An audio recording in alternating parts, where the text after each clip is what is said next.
જય શ્રી કૃષ્ણ. કેમ છો વાલા બાળકો? હું શ્રી તક્ષશિલા વિદ્યાલયમાંથી વનિતા ટીચર.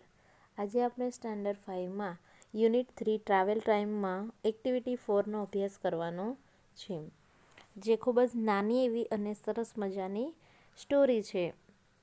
તેનો આપણે અભ્યાસ કરીએ. એક્ટિવિટી 4 અહીં આપણને અંગ્રેજી, તેનો ઉચ્ચાર અને એનું ગુજરાતી અર્થ આપેલો છે. આપણે તે વારાફરતી જોઈએ. Nehaben is Golu's mother. Nehaben is Golu's mother. Nehaben ગોલુની માતા છે. રોહિતભાઈ ઇઝ ગોલુઝ ફાધર. રોહિતભાઈ ગોલુના પિતા છે. Pinku is Golu's sister. Sister એટલે બહેન. પિંકુ એ ગોલુની બહેન છે. રોહિતભાઈ હેઝ અ ન્યૂઝપેપર. ન્યૂઝપેપર એટલે કે છાપું. રોહિતભાઈ પાસે એક છાપું છે. He is reading the newspaper allowed. Allowed એટલે મોટેથી, ન્યૂઝપેપર એટલે છાપું. તેઓ મોટેથી છાપું વાંચી રહ્યા છે. Nehaben is listening the news. Nehaben સમાચાર સાંભળી રહ્યા છે. She has a basket. Basket એટલે ટોપલી. શી એટલે નેહાબેન. તેમની પાસે એક ટોપલી છે.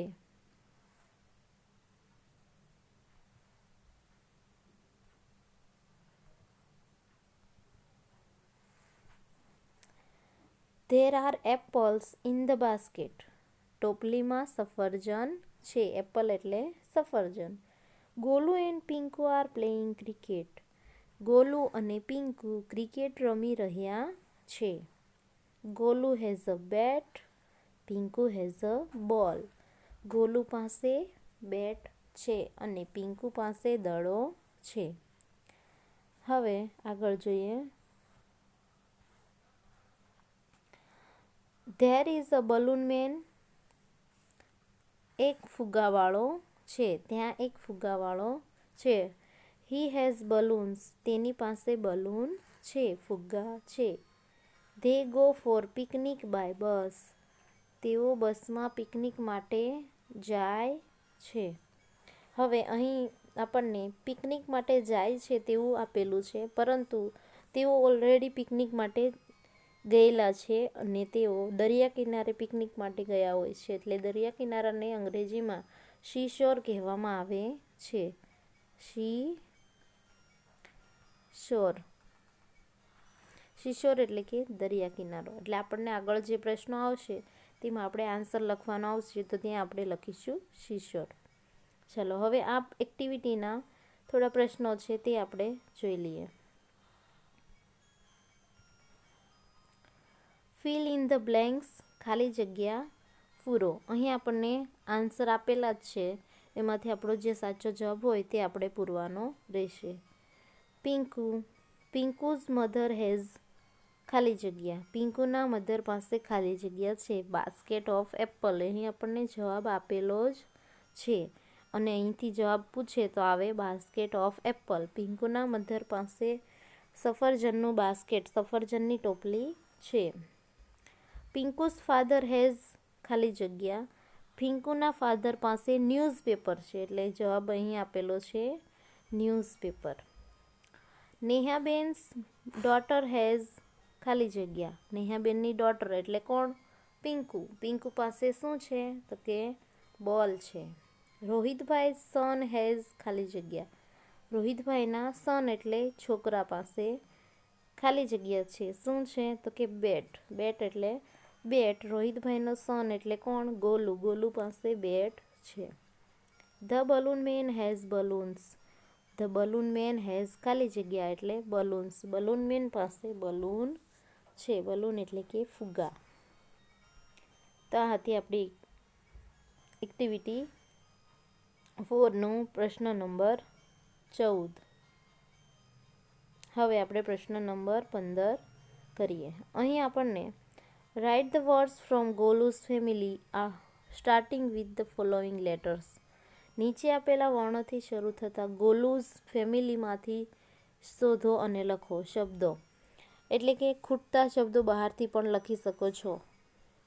અહીં આપણને લેટર્સ આપેલા છે બી, એચ, એસ, એફ, જી, ટી, એન, એ, પી, આઈ વગેરે જે શબ્દો છે લેટર્સ છે એ વર્ણથી શરૂ થતા શબ્દો આપણે વાર્તા ઉપર આપણને આપેલી છે ને ગોલુ એન્ડ પિંકુસવાળી, એ ગોલુની ફેમિલીમાંથી જે શબ્દો મળે તે અહીં લખવાના છે અને ન મળે તે બહારથી આપણે લખવાના છે. એટલે કે સ્ટોરીની અંદર ન આવતા હોય તો પણ તમે લખી શકો. તો આ તમારે અહીંથી જોઈને આઈડિયલ નોટબુકમાં લખી દેવા અને ન હોય તેમને નોટબુકમાં ફરજિયાત લખવાના રહેશે.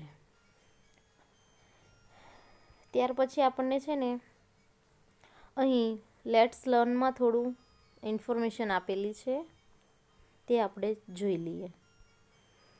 Use of WH questions and questions with is. Use of WH question એટલે કે WH ક્વેશ્ચન WHથી શરૂ થતા પ્રશ્નોનો ઉપયોગ અને તેની સાથે યુઝ કરવામાં સવાલ સાથે વાપરવામાં આવતું ઇઝ નો અહીં આપણને થોડો અભ્યાસ કરવાનો છે. તો હુ એટલે કોણ. હુનો અર્થ શું થાય છે? કોણ.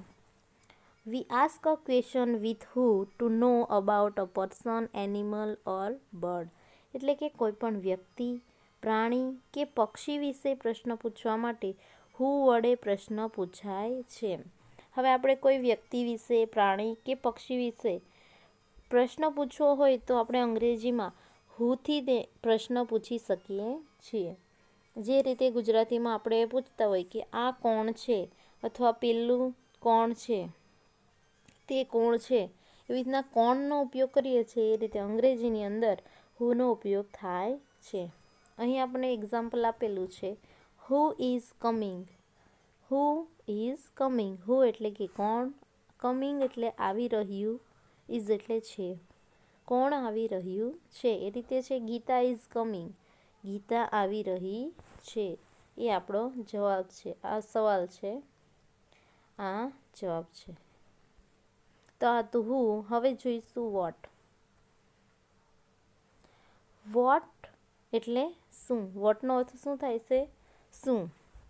We ask a question with what when we want to know the name of a person, animal or bird.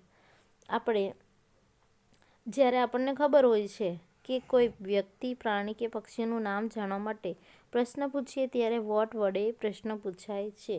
એટલે કોઈ વ્યક્તિ, પ્રાણી કે પક્ષીના નામ જાણવા માટે પ્રશ્ન પૂછીએ ત્યારે વોટ વડે પ્રશ્ન પૂછવામાં આવે છે. We can use what when we want to inquiry about someone's action. We can use what to know the time.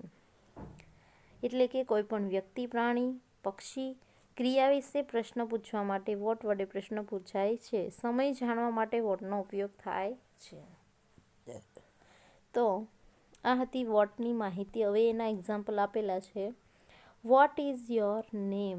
તમારું નામ શું છે. હવે કોઈનું નામ જાણવા માટે આપણે અંગ્રેજીમાં કોઈ પ્રશ્ન પૂછવો હોય તો પૂછી શકીએ કે what is your name. My name is ધારા અને આન્સર આવે માય નેમ ઇઝ એટલે કે મારું નામ ધારા છે. What are you doing. તમે શું કરી રહ્યા છો અથવા તું શું કરે છે. તો આઈ એમ વોકિંગ. જે ક્રિયા એટલે એક્શન, ક્રિયા દર્શાવવા માટે પણ વોટથી પ્રશ્ન પૂછવામાં આવે છે. What is the time. શું સમય થયો છે. એમ આપણે કોઈ કશે ગયા હોય અથવા કશે અટવાયા હોય તો સમય જાણવો હોય તો આપણે વોટ વડે પ્રશ્ન પૂછી શકીએ કે what is the time. Time શું થયો છે. It is 10 o'clock. 10 વાગ્યા છે. ત્યાર પછી આવે છે વેર. વેર નો અર્થ થાય છે ક્યાં. We can ask a question with where when we want to inquiry about the place or thing, person, bird or animal.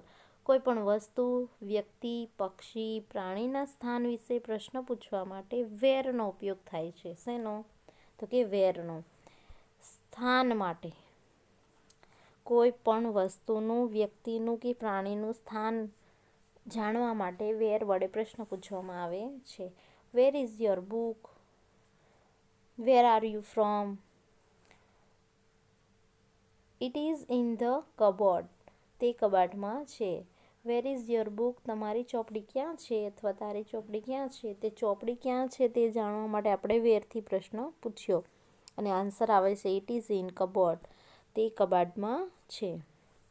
આ રીતે આપણે વેરનો પ્રશ્ન આપણે ગમે ત્યાં મૂકી શકીએ છીએ. કોઈ પણ વસ્તુ, વ્યક્તિ કે પ્રાણી